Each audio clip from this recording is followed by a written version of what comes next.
في قلب قرية أبو تشت اللي تبع محافظة المنيا، بين الشوارع اللي بتبدأ يومها بدري والناس اللي بتسلم على بعضها حتى لو مش عارفين بعض، كانوا عايشين هدى وحاسم. بيت بسيط ولكنه كان كله شغل وتعب ومسؤولية، ولكن جوه البيت كان في حاجة بتتكسر كل يوم.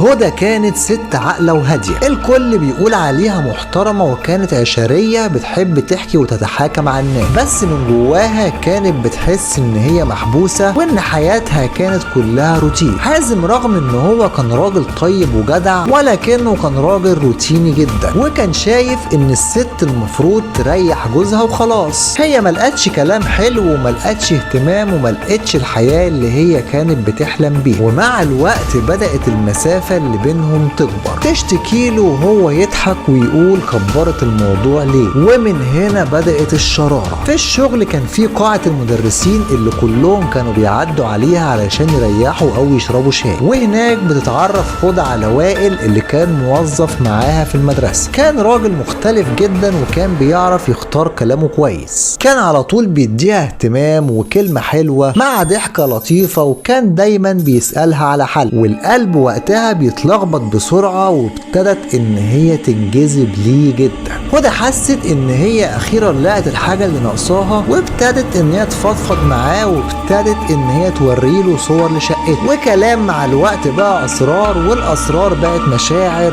والمشاعر بقت علاقة. طبعا علاقة غلط، ولكن محدش فيهم كان قادر ان هو يوقف. قعدوا مع بعض في علاقة لمدة 4 شهور لحد ما وقفوا هما الاتنين وقرروا ان هما لازم يلاقوا حل. وائل مرة واحدة قال لها وهو متعصب احنا مش هنقدر نعيش طول ما جوزك ده عايش على وش الدنيا. اول ما هدى سمعت منه الجملة دي زرعت جواها فكرة مش طبيعية، وبدأت تفكر وتقول ان هي مظلومة، وان ليه حياتها تفضل واقفة على جوزها. ومع التفكير الغلط تبتدي الخطة. هدى اوهمت جوزها ان في خلاف بينها وبين واحد اسمه وائل معاها في الشغل، وان هي شتمته وحولها للتحقيق، وان هو ممكن يوقف ترقيته، وان وائل عايز يقعد معاه في البيت ويتكلموا هما الاتنين رجاله مع بعض. وطبعا جوزها بسذاجته الطيبه صدق وقال لها خير ان شاء الله، وان هو موافق ان هما يقعدوا هما الاتنين مع بعض، ولكنه ما كانش عارف ان دي اخر ليله هيتنفس فيها. كانت ليله صعبه جدا، الهوا واقف والبيت كله نايم، وهدى رايحه جايه بتتاكد من كل تفصيله، لحد ما وائل وصل البيت ودخل البيت بخطوات مش محسوبه، وقعدوا بالفعل هما الاتنين يتكلموا كلام كله هدوء وكلام مصطنع. وبالفعل حازم حس ان في حاجه غلط، ولكنه اتكلم مع نفسه وقال يمكن الموضوع تافه. وهنا راح جاي وائل مقرب من حازم بحجه ان هو يوضح له سوء الفهم، وراح جاي مطلع السكينه من معاه ونزل طعن في حازم لحد ما خلص عليه.